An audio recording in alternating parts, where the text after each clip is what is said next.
Hi, everyone. How's it going? I want to talk about how fortunate I am to have some of the most amazing people in my life. And I'm going to touch on the fact that I connected with a 4 decade friend. This is someone I've known since high school. Now I'm 55, so I've known her 41. It's the kind of person in high school that has a kind and gentle spirit, someone that has never harmed anyone. Like other women, um, her and myself have really taken some hits in life. Now, I'm not at liberty to talk about her personal situation, nor am I going to share it because my friends know that whatever they share with me, I do not share with other people. I am, I am I've got your back. When you are friends with me, we are in this for the long haul. Kind of people where we can talk once a year and pick up right where we left off. We independent, self-sufficient, the kind of people that you're knocked down and you don't go on the internet and post about it. You just simply get up, brush it off, and move on. We've been in the ring with the likes of Tyson, where we've been totally knocked out. But guess what? We're still here. And these are the women I absolutely love. I We are not needy, we are not desperate, we are not foolish. We don't complain. We solve our own problems. Don't get me wrong, if I had cancer or a friend of mine had cancer and they reached out and told me I would be there for them. It's just the way it is. But other than that, if it's outside of a medical diagnosis in need of intervention, most of us just get up and move on. You won't hear about a lot of this stuff we've been through.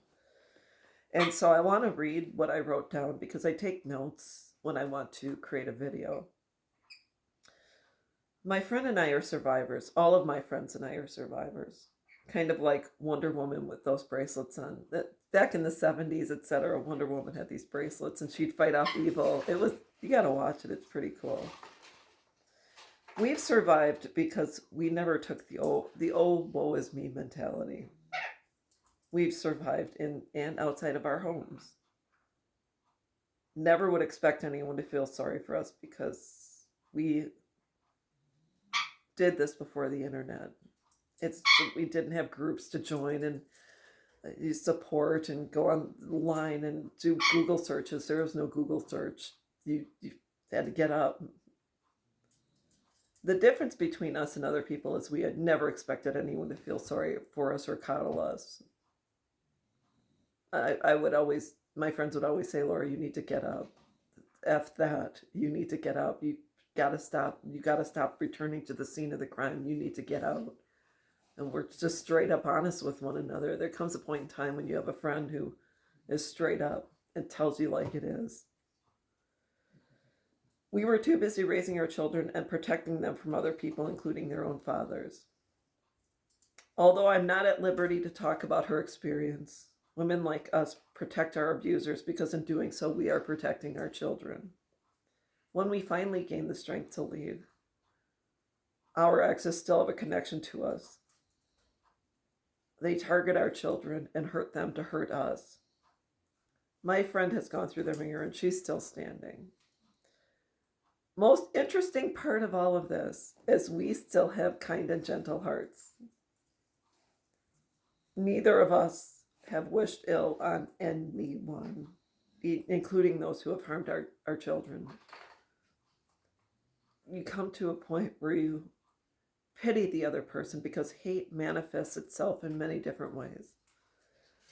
One who harms children will always face the wrath of God in a variety of spaces. Although our previous people may have material possessions, and outwardly they look okay, they truly do suffer from on the inside. There's a certain darkness about someone that harms a mom and her children. someone who intentionally seeks to destroy the relationship between a woman and her offspring. I usually say, I don't know about you, but because I don't know your situation. I just want to say that it's okay to not be strong, and it's okay to stop and cry, and it's okay to feel sorry for yourself for a time.